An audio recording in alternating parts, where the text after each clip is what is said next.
And good afternoon. You're listening to Ken Hudnall. This is the Ken Hudnall Show. Coming to you from our studios right here in exciting El Paso, Texas. Gateway to the Old West and the most haunted city in the country. Well, today's September the 16th, 259th day of the year. Just 106 days remain to the year's over with. Holidays and observances. It's National Play-Doh Day. Just because we grow up doesn't mean we have to stop having fun. Buy some Play-Doh and let your inner child out. It's National Guacamole Day. Now, you can make it at home and discover some of the many versatile uses for this tasty invention, but you can also get it at a lot of stores. National Step Family Day. Even if they weren't there at birth, step families can be as much your family as birth families. Let your step family know you love them and spend time together. That's also Mayflower Day. That voyage across the Atlantic to a new land to call home. When I did the family history a number of years ago, I discovered a branch of my family actually funded the Mayflower.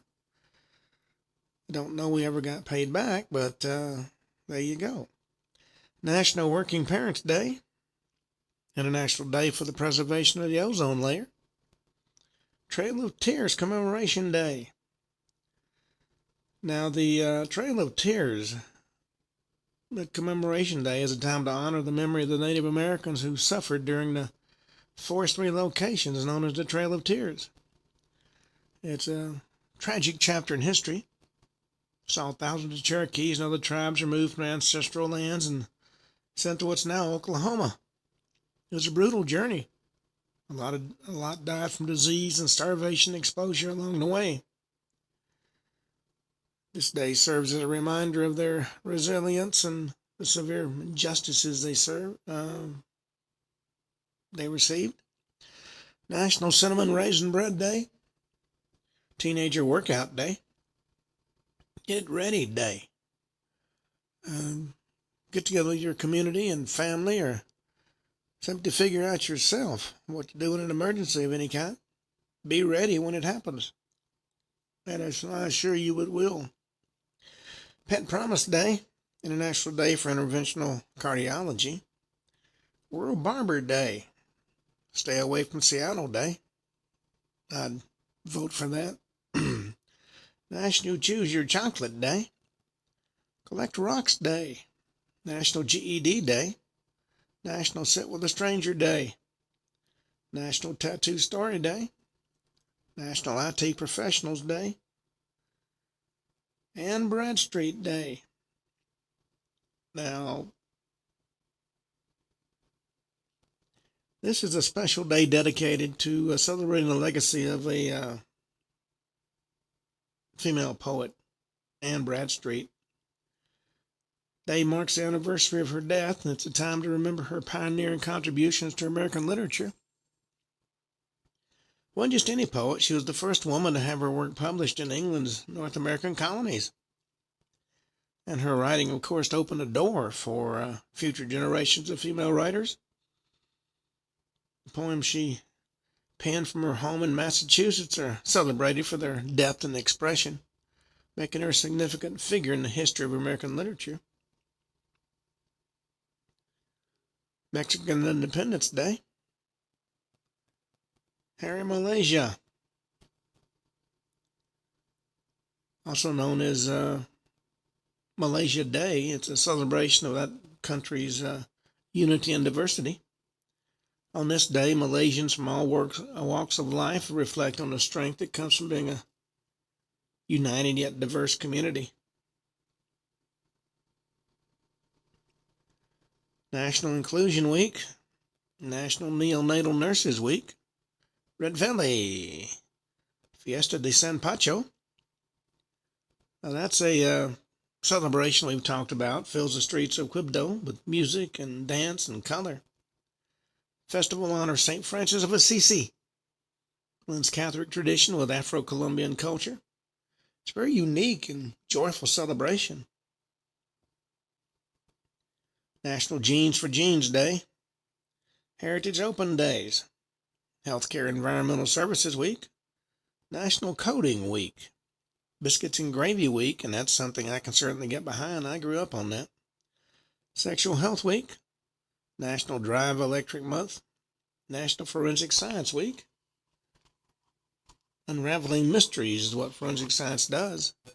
It unveils hidden truth, deciphering clues to reconstruct events and solve puzzles. Small Pet Rodent Awareness Week, Hispanic Heritage Month, National Mitochondrial Disease Week, National Construction Appreciation Week, Professional Care Workers Week, National Parent-Teacher Home Visits Week, Thinking of You Week, and Housekeepers Week. Famous people born on this date: Nick Jones, Alexis Bledel, Amy Poehler, Mickey Rourke, Mark Anthony, Lauren Bacall. Well, on that note, now let's turn and see what stories we've got in the news. The Charlie Kirk, suspected assassin. Remember, he's only suspected at this point. He has not been convicted of anything. But he can make his first court appearance today, according to prosecutors. And they say there are mountains of evidence against him. FBI Director Kash Patel has revealed new details about the suspect. The Utah County Attorney's Office says it's optimistic charges will be filed today against Tyler Robinson. He's from Washington, Utah. He was arrested and booked into the Utah County Jail Friday, being held without bail. He was being detained on suspicion of aggravated murder, obstruction of justice, and felony discharge of a firearm causing serious bodily injury. So we'll have to see what comes of that.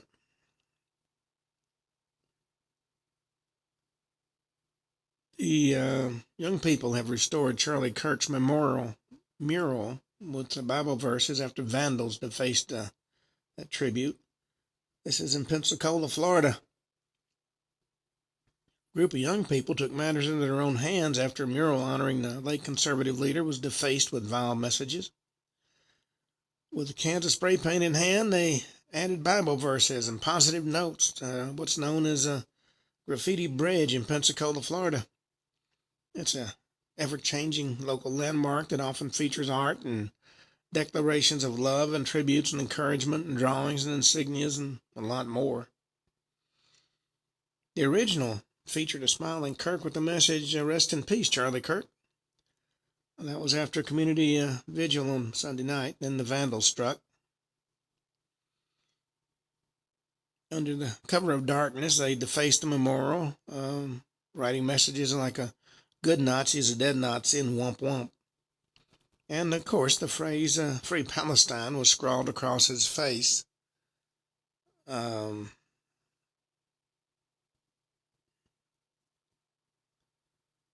Cornel West storms out on a Piers Morgan show during a debate about Charlie Kirk. Kirk's assassination, of course, has sparked a nationwide conversation about political violence, which hosts like Piers Morgan said the rhetoric of the woke left when describing President Trump holds more blame. Apparently, President Trump is responsible for all things evil, at least in the mind of the left. Well, President Trump has announced a $15 billion lawsuit against the New York Times for defamation and libel. He's accused the paper of being a virtual mouthpiece for the Democratic Party and making an illegal campaign contribution in 2024 to opponent Kamala Harris. He announced the lawsuit yesterday on Truth Social and said it'd be brought in Florida. This marks yet another legal action taken by the president against a major media organization after forcing settlements with ABC News and CBS News over the past year.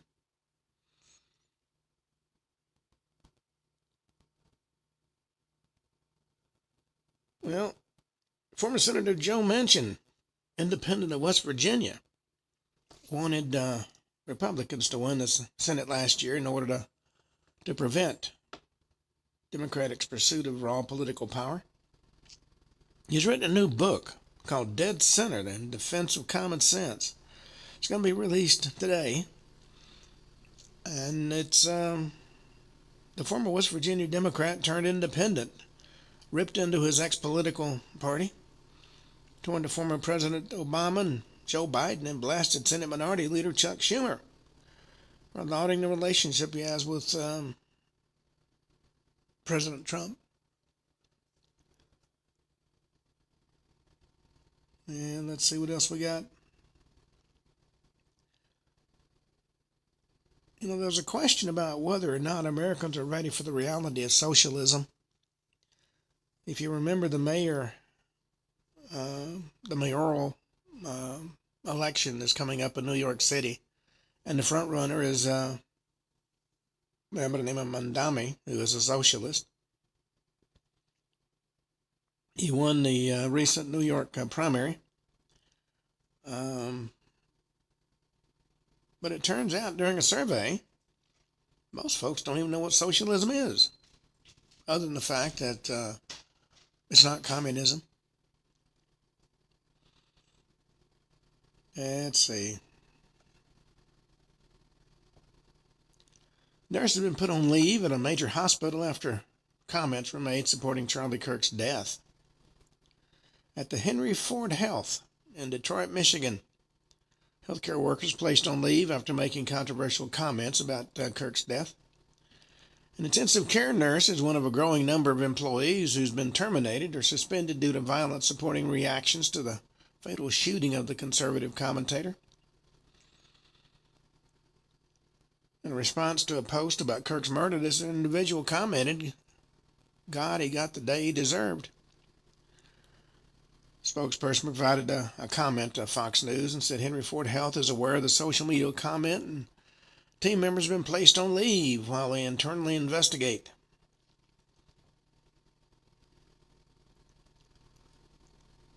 Pentagon has called Charlie Kirk's post celebrating his death domestic terrorism, while the Democratic Party is saying disciplining anybody for saying anything against Kirk is un-American. But the Pentagon is not backing down on its quest for consequences for those who celebrate his death.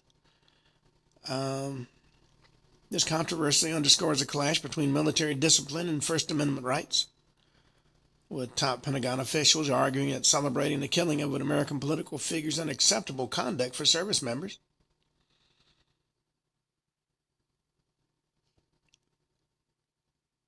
In fact, there's been a couple of senior officers who got themselves caught in this particular trap.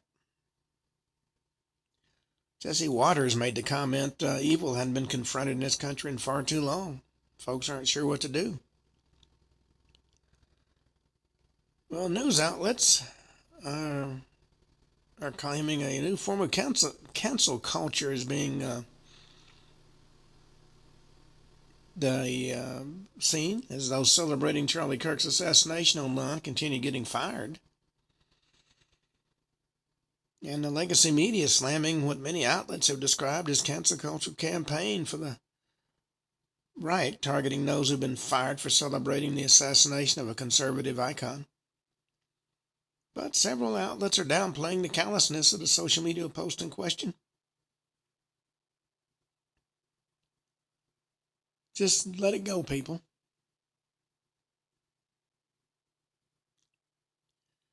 Well, let's see. President Trump has ordered the military to blow up Venezuelan narco-terrorist boats in a Bow Sea operation.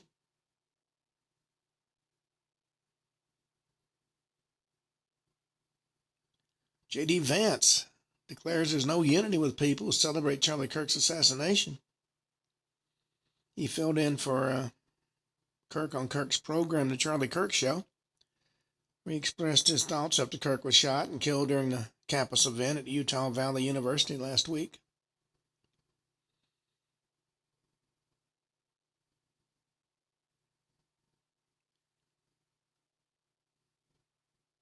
Well, New York newspaper. It was on the Long Island, actually.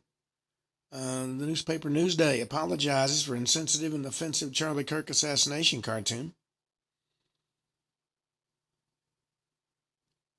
Kirk was the founder, of course, of Turning Point USA, one of the most influential political organizations in the country. The editorial cartoon, which appeared on Saturday's paper, showed an empty chair with a blood splatter under a tent labeled Charlie Kirk proved me wrong with an error labeled Turning Point USA pointing to the empty seat. Going a little overboard, folks.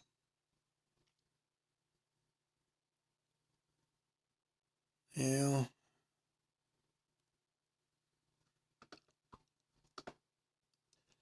Well, we've been talking about haunted hotels the last show. And I'm going to start out talking about one where we spent a week. And that was the Queen Mary in Long Beach, California. And if there is one hotel that deserves that haunted reputation, it is the Queen Mary. This hotel initially started its life as an ultra-luxury cruise ship in 1936. And during its time at sea, it was known for its elegance and for catering to the elites of society. Now, World War II marked a short era in the ship's history. During that time, it transported over 80,000 military personnel. After the war ended, it was revamped to become a cruise ship again. And throughout its time, it's hosted famous figures like the Duke and Duchess of Windsor.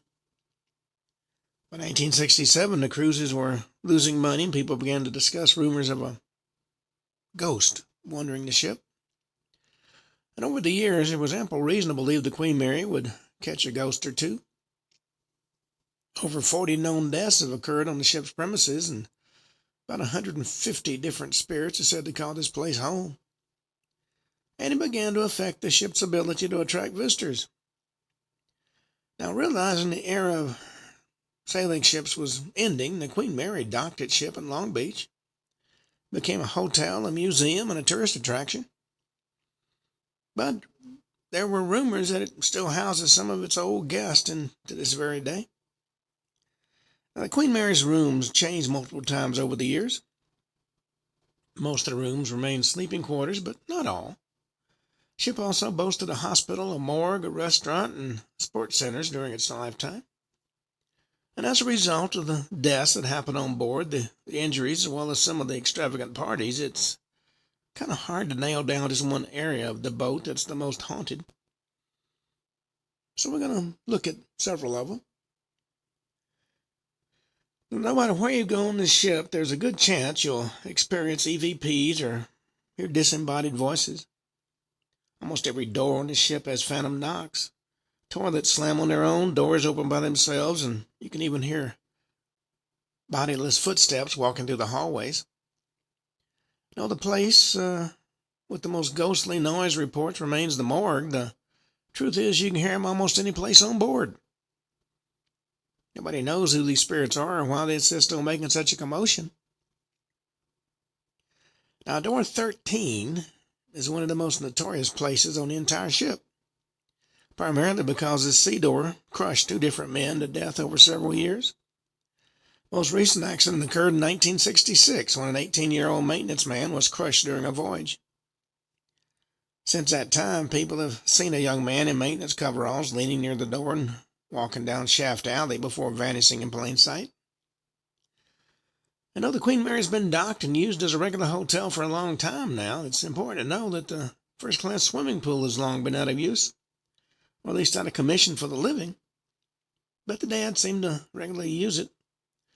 I still remember walking out of a lighted area and seeing that first-class pool for the first time.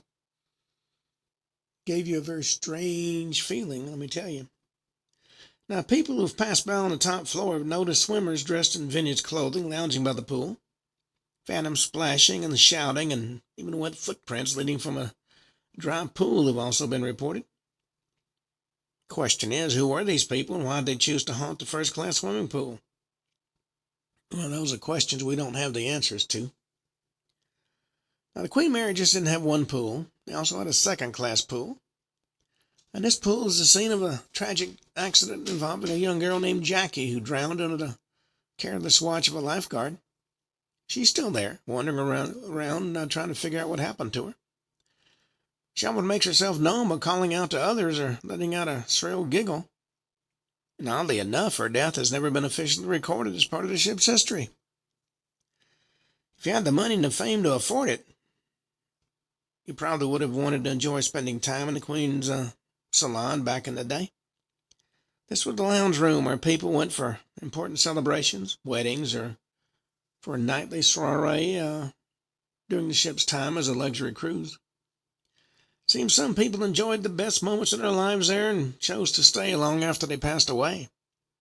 At night, a lot of folks have heard the sounds of a phantom party going on. But when those that hear it check to see who's there, they open the door to find an empty room.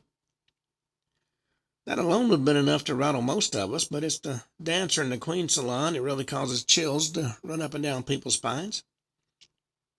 At night, a lot of visitors reported seeing her dancing in the corner. But when you approach her, she vanishes. Well, you can expect to witness a lot of activities in the first-class stateroom. Much like the Queen's salon, phantom voices and occasional shadows can be heard and felt throughout the hallways. Stateroom regularly also experiences poltergeist activity, typically in the form of objects being thrown in the room. And this room also has a full-body apparition of a tall, dark-haired man in a tuxedo. He's seen walking across the room with a stern expression before dissolving into thin air. Though there are a lot of adult ghosts who haunt the ship hotel, they're not the only ones. In the third-class playroom, people often hear the sounds of a baby crying. When staff members or individuals check the area, they never find anyone there. Cries are believed to come from a young baby who died shortly after being born. Nobody knows the baby's name or why he or she perished on the ship. Now, B340 is considered to be the most haunted room on the world's most haunted ship. And that's saying a lot, frankly. The legend behind it remains debatable, but it's still disturbing.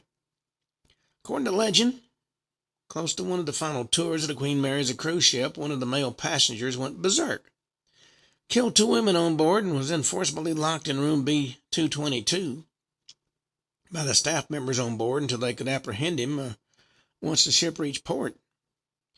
At first, the man started to scream that something was trying to tear him apart. He pounded furiously on the door, but nobody responded. The guards ignored him, believing he was trying to escape. He continued to scream, but then suddenly went completely quiet. The guards assumed he was asleep. Queen Mary made it to New York City, and the door was open. And what they saw when they opened that door was completely unexplainable. The entire room was torn apart. The man's bloody remains were in tatters. There was no viable way for him to do this to himself. And horrified by what they saw, they never spoke about it again. The room was torn down and combined with others nearby to create room B340. Since then, people have heard growls and bangs and screams echoing throughout that room. Well, a lot of people believe this legend was made up, but that doesn't mean the haunting isn't real. Some evidence suggests that thought forms and legends can take on a life of their own if enough people believe in them. Now let's talk about John Henry. John Henry is one of the true-to-life documented deaths on the Queen Mary. He was a worker who shoveled fuel in the boiler room, was known as a favorite drinking buddy among the staff. Nobody knows what happened, but staff members found his remains next to the boiler after not hearing from him for hours. These days, John Henry's decided he's going to stick around. Staff members often claim to see a shadow figure moving independently in the boiler room. Rumor has it if you talk about beer, you'll hear him respond about his own picks. Well, in 1936, a famous psychic predicted the Queen Mary would gain more fame after it stopped sailing than it ever had on the sea, and she was absolutely right. Today, this ship-turned hotel has become notorious as one of the most haunted hotels in America.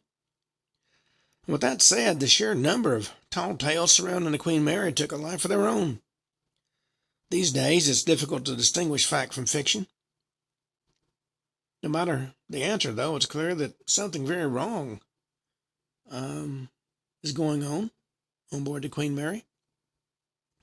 We spent a week there. She was at her meeting during the day, and I was wandering the ship.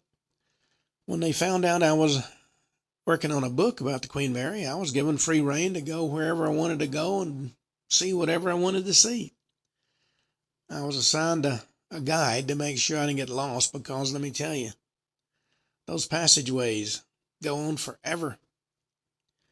And there was one area where it was completely dark and silent. And we sat there and listened to strange sounds that echoed throughout that area. Well, from the Queen Mary in Long Beach, let's go to the Beverly Hills Hotel in, where else? Beverly Hills, California. With its star-studded reputation and high-class appeal, it's easy to see why so many people view the Beverly Hills Hotel as a hot spot for the upper class. With all the talk about the Hollywood celebrations and calling the Beverly Hills their home, it's easy to see where the drama could come from. As a lot of people know, life as a celebrity runs quickly from Tinseltown triumph to Tinseltown tragedy. Beverly Hills Hotel is one of those places that witnessed a lot of actors come and go. Rumor has it that some of the more famous residents decided they were going to stay even after they died. It's believed this classic Golden Era hotel has the makings of a major horror movie all its own just inside. At first glance, you never guess this ultra-luxurious hotel could ever be haunted. The sprawling Spanish-style hotel looks like it could have been erected just 10 years ago. It has over 210 rooms, a fitness center, a pool, and a lot of suites. The idea behind the hotel is that it should offer all the amenities you'd ever want, regardless of the price. Now, this hotel was renovated in 1995. But it still retains much of the old world glamour that made it popular with Hollywood's elite back in the golden age of filming. So don't be surprised if you see some nods to the classic movie scenery there. You know, ghosts like this style too. So who still lurks around the Beverly Hills Hotel anyway? The hotel itself is mired in legend and lore, particularly due to the sheer number of A-list names it housed over the years. Of course, whether or not the stories are true is still a question. During Hollywood's heyday, Peter Finch was an active actor known for his charming personality and good looks. He was a regular on TV. His work in the 1976 movie Network earned him his posthumous fame. Oddly enough, it was Network that brought him to the Beverly Hills Hotel, and frankly, to his untimely death. Just after he finished shooting the movie, he was asked to go on a nationwide tour to promote it. The day after the wrap-up party, he went to the Beverly Hills Hotel.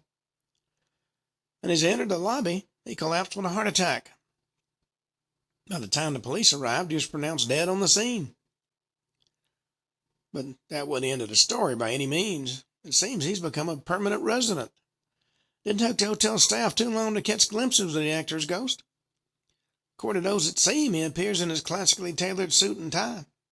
Sometimes he's transparent, but most of the time he looks just like anybody else.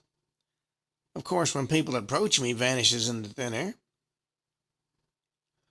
Now, during the golden age of Hollywood, the Marx Brothers were top-ranking stars. They were notorious for their slapstick comedy and sharp-witted puns, and they were typically seen hanging out with other prominent creative names of the time. Harpo Marx, it seems, still likes to hang out with others in the afterlife. What's unique about Harpo Marx? Oh, I just got a notification. Robert Redford has died. But getting back to Harpo Marx, his ghost isn't just seen at the Beverly Hills Hotel. People have also claimed to have seen his apparition at the Algonquin, where he's regularly spotted chatting with famous writers and actors. This mirrors his behavior during his lifetime, since he would have the Beverly Hills Hotel as his go-to. Most people who've seen Harpo Marx in Beverly Hills Hotel tend to see him in the reflection of hotel mirrors. These sightings, of course, are short-lived and usually take a moment to register. A more common way to experience his presence is to hear his music. He was known for plucking harp strings nearby. Sergei Rachmaninoff is another world-famous musician who calls the Beverly Hills Hotel his afterlife home. Composer was a regular at the hotel as both a player and a guest. After he died, everybody thought that was going to be the end of it, and for a while it was, until things started happening. People began asking why there was a recording of Rachmaninoff in major event rooms while they kept cutting out when people would ask about the room. Occasionally, people would hear footsteps walking down the halls without anybody being present. It does seem the Beverly Hills Hotel has the occasional celebrity appearance, even in the afterlife, and it's easy to see why.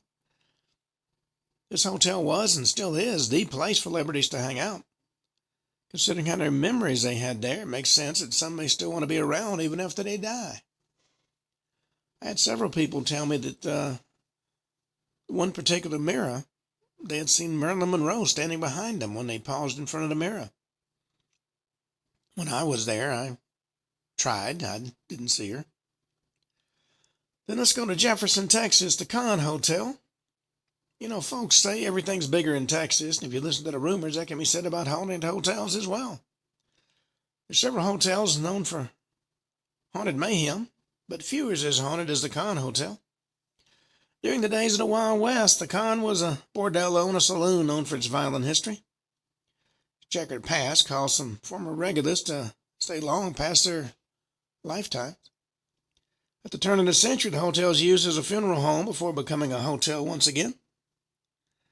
Now, it may actually be a record breaker when it comes to paranormal investigations. Over 300 paranormal investigations have been performed in this Jefferson hotspot, many of which have revealed evidence of ghostly activity. Now, with its upscale yet western facade and petite size, the Kahn Hotel looks rather unassuming. Only a handful of boutique rooms are hidden, and below, where the saloon once was, there's now a coffee shop.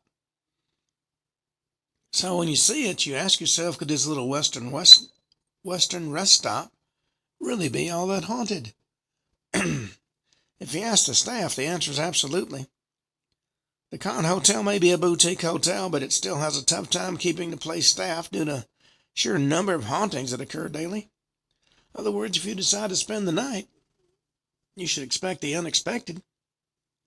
Maybe one of the most famous or maybe infamous incidents inside the Kahn occurred in 1865, when the lobby was known as the Kahn Saloon. During an altercation, the sheriff shot a patron to death. And though the argument happened well over 150 years ago, people still occasionally get EVPs of gunshots and men shouting even today. Nobody knows why the argument happened, but it's pretty clear it continues to go on. Back during the days of Wild West, it was well known the Kahn Hotel was a place you only entered if you were a bordello worker or a man who was armed to the teeth. In fact, Jessica was the name of one of the Kahn Saloon's most well-liked sex workers. And at the time, she had a young son named Andrew. Now, the hotel was notorious for being unsafe, even if you worked there. And sadly, one night proved that their reputation was well-earned. Robbers took over the saloon and stormed upstairs. When Jessica refused to give them her money, they killed her and her son, and as a result, the two never left the hotel. Now, Andrew acts as a little prankster of sorts, and most notably taking guest belongings and hide them in strange places around the room. Some paranormal groups have gotten EVPs of a young boy giggling and saying hello. That leads them to believe this is the spirit of Andrew. Jessica, on the other hand, is a little less childish. She appears in a white dress near the top of the stairs. Once in a while, she makes her presence known, though the subtle sounds of a dress rustling down the hallways and faint smell of a floral perfume. Another prostitute who ended up finding the end of her life at the Kahn may well have a far worse ending. She decided to go outside late one night, and some thugs grabbed her and beat her to a bloody pulp. She dragged herself to the doorstep of the Kahn Hotel, begging the owners to avenge her, and almost immediately after that, she died. Left a massive pool of blood on the walls and floors of the lobby.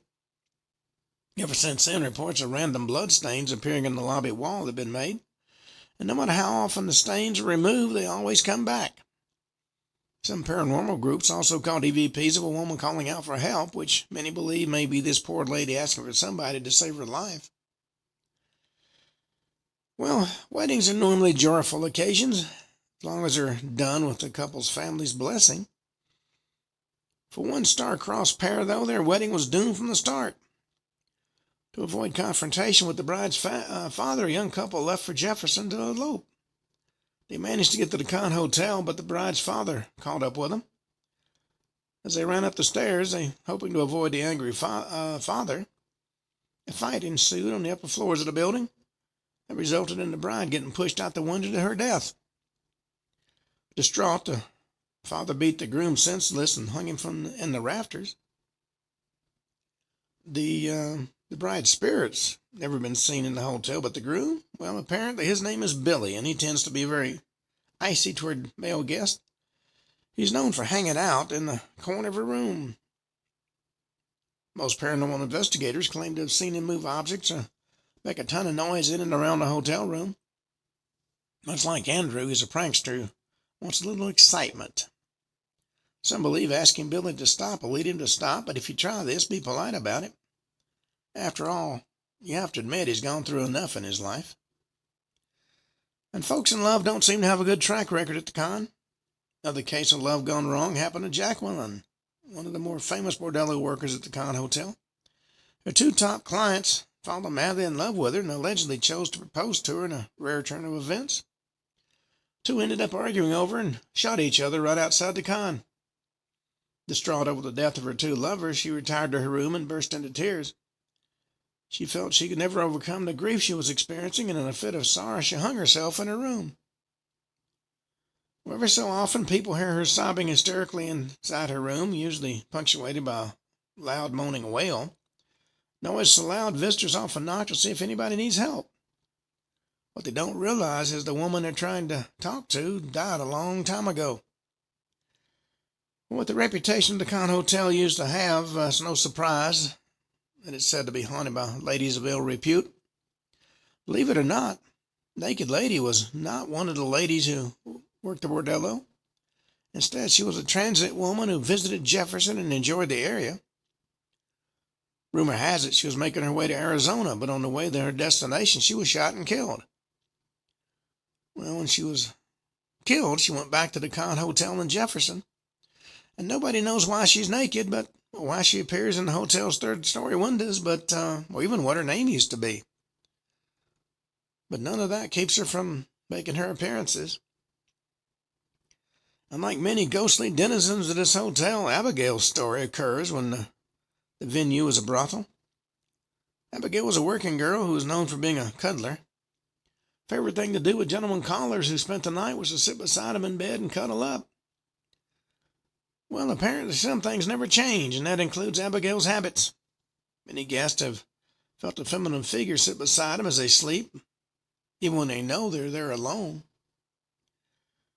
Though most of the ghostly tales associated with the con are fairly straightforward, the story about the watchman certainly isn't. Nobody knows who he was. All we know is that he used to be a man that owned a rifle and kept watch outside for roaming bandits or lawmen. When all was well, he'd tap the tip of his rifle on the window. On quiet nights, people still hear his heavy footsteps outside. Inside the hotel, people on the first floor occasionally hear the click of the rifle hitting the glass. But things do get a little stranger with the watchman, though. Tapping isn't always regulated at the ground floor of the hotel. Sometimes people who are trying to sleep will hear the same click of the rifle's tip right outside their second-story window, 20 feet up in the air. It's no secret the Wild West was a place that was fond of smoking, and nobody's fonder of it than Captain Perry. Allegedly, he was one of the first riverboat captains to regularly dock his ship in Jefferson. When he was there, the hotel was his home of choice. When he was alive, he'd wind down for the night by lighting a cigar and walk into his bedroom. Unfortunately, he died in Jefferson after a bunch of Union sympathizers decided they needed to get rid of him. Well, today the smell of his cigars can still be smelled in the hallways despite him being dead for over 100 years. Well, over 300 different paranormal investigation groups can't be wrong. there's definitely something paranormal going on at the Con Hotel. Its reputation for being heavily haunted draws so many people to its doors year after year. People who want to experience the culture and lore of the Wild West should definitely visit this place, but you need to beware. Pretty clear that some people from that time never left the con. You don't know who you're going to run into. Well, let's go to Hot Springs, Virginia. The Omni Homestead Resort and Spa, one of Virginia's oldest and longest running hotels. Initially started as a way for locals to enjoy the healing waters of nearby hot springs, the Omni Homestead became a sprawling multi-story estate it housed all sorts of events, spa services, and visitors. During the Civil War, the Omni Homestead was used as a shelter for soldiers. And before and after the war, presidents and upscale families from throughout the area came here to relax. By virtue of its sheer size and clientele alone, the homestead is seen as a historical hotspot as well as a top-rated hotel. And you can't have a building that's over 200 years old without it being witness to multiple tragedies, though. Some say the drama of the years past led souls to stay more than just for a regular night. And besides, if you come back dead, you do appear to get a discount on the cost. Now, the Omni Homestead, affectionately known as the Homestead, has existed since the 1760s, shortly before the creation of the U.S. And though it started off fairly modestly, patronage from Thomas Jefferson and multiple congressmen gave it the funding to flourish. In the 1860s, the homestead had become a palatial hotel with hot springs underneath. The main house had over 400 rooms for visitors to stay in and 2 business event centers and even 7 restaurants. The grounds and surrounding area offer plenty of adrenaline-fueled outdoor pursuits. And don't be fooled by the lively sports options or mellow spa experiences, though. The homestead is gorgeous, but it's still been a home to some serious tragedy. Most famous ghostly resident of the homestead is known as the Jilted Bride, and her story is a truly terrible one. In life, she was a bride-to-be preparing for her wedding day and booked a room on the 14th floor. Unfortunately, she didn't realize she had a groom who was having second thoughts. After a moment of thought, he realized he couldn't bring himself to do it. So he had a plan. He told his bride-to-be to wait in the room and he'd be back after he went out for a few minutes. Unfortunately for her, he never came back. She waited patiently, asking hotel staff members what time it was as she waited. And pretty soon she began to panic. When it became clear she was left at the altar, she committed suicide. Since then, people have seen a woman pacing through the 14th floor asking for the time. Her spirit seems to be waiting for her groom to make things right. Now, one of the lesser-known incidents of the Omni Homestead involves the hot springs themselves. Thomas Jefferson is said to be a huge fan of them, but then again, so are many others who came to the homestead. It seems that some of the guests had a lot of happier times there, and late at night, staff members have heard the sounds of people splashing in the hot springs. When they investigate who's bathing off hours, it becomes clear there's nobody there. Hotel stairways also seem prone to some strong residual energy accumulated over the years. In most parts of the hotel, visitors have heard the sounds of footsteps going up and down the stairs. Whose footsteps they are is anybody's guess, of course. Now, the Omni Homestead is a hotel with an air of luxury, but still has that oddly spooky ambiance that comes from being a venue several hundred years old. And while it's still a relatively subtle haunting, the Omni Homestead Resort still has its fair share of paranormal activity. It's a good pick if you try searching for a hotel that doesn't involve too many spooks.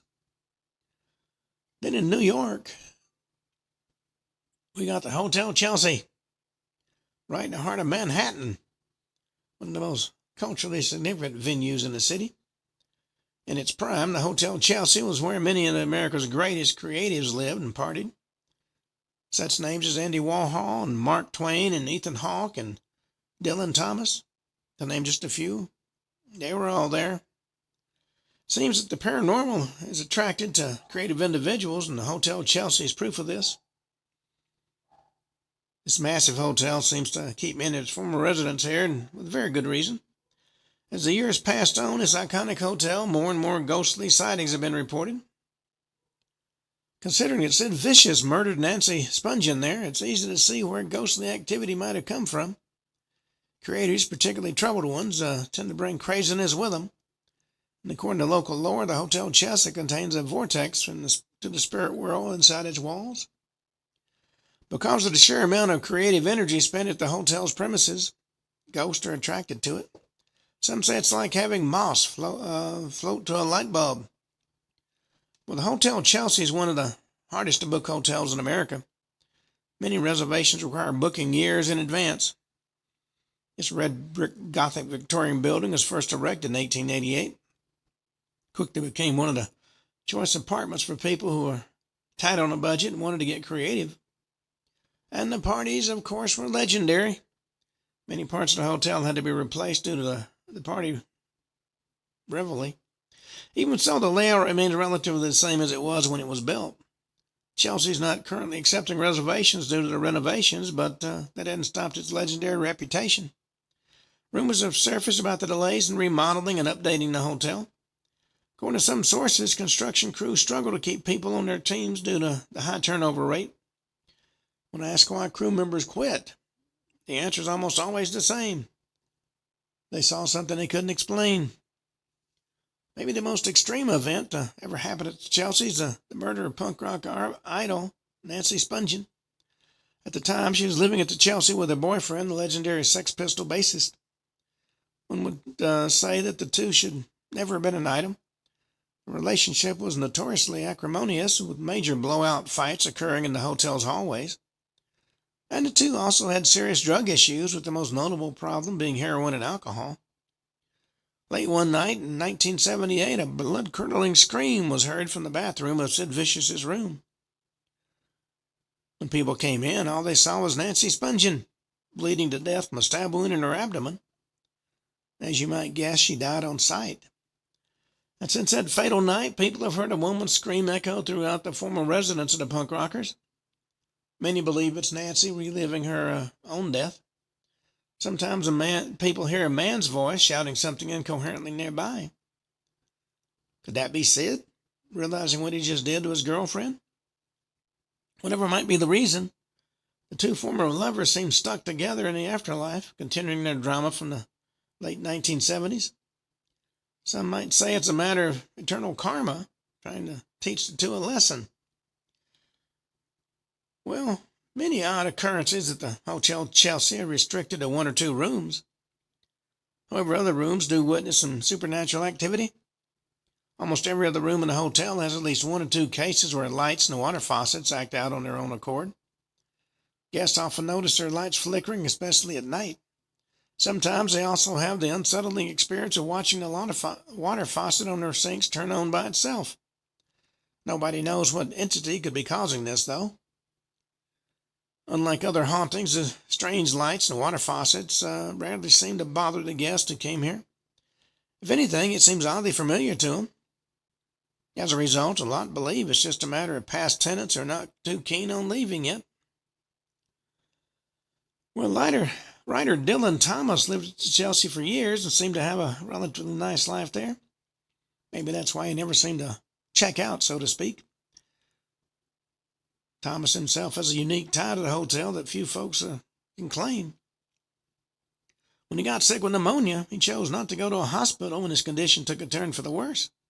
Seemed as if he knew his time was coming and he wanted to be comfortable. He eventually died in room 206, much to the horror of the hotel staff. And since that time, people who've rented out his old room have seen his reflection in the mirror and occasionally hear the click of a pen hitting the paper in the wee hours of the night. A lot of writers have made a point of staying there just to feel his energy. Maybe one of the most famous otherworldly residents of the Chelsea Hotel is Mary, a Titanic survivor, spent the rest of her days at the hotel's 5th floor. During her youthful years, she was an incredibly vibrant and happy woman who was always at her husband's side. Unfortunately, her husband died during the Titanic sinking, and she was never the same again. Well, after the ship sank, she took her inheritance and set up home at the hotel. People who were close to her knew she was severely depressed, though she still made a point of keeping her looks up by checking her appearance in the mirror. And though she tried hard to keep her hopes up, she eventually couldn't handle the pressure anymore. Hung herself in a room on the 5th floor. Though she may be dead, she still hadn't left the hotel. You can often see Mary hanging out by the archway on the 5th floor. But once in a while, she'll drop by her room. A somewhat vain ghost. She loves to look at herself in the mirror. If you see her examining herself, don't interrupt. She'll get annoyed and give you the cold shoulder, so to speak. Not all the paranormal residents of Chelsea are artists or celebrities. Nadia was a young girl who wanted to be an artist but gave up her career for a dashing young man. A couple of years later, she found herself miserable with 2 children and an alcoholic husband. Dismayed at how her life had turned out, she went to the hotel to plead with her father to let her stay. Well, he agreed, but only if she did all the cooking and the cleaning. She agreed, but her mental state took a turn for the worse. As the days passed, the chores kept piling up, and the abuse she suffered at the hands of others just got worse and worse. Well, it became clear to Nadia she'd never have the time to pursue her passion. One day she couldn't take her hands being ruined anymore and cut off her hand. Horrified at the pain she was suffering, she threw herself out the window and landed on 23rd Street. Well, Nadia's ghost is one of the only ones you'll likely spot outside the building. Usually appears as a crazed-looking young woman trying to open a hotel door. And no matter what she does, she can't get it open. Seems like she's desperate to get back to the realm of the living, but doesn't know how. And some of the ghosts at the Chelsea, or on the Chelsea grounds, don't necessarily make much sense, even if the sightings have occurred routinely.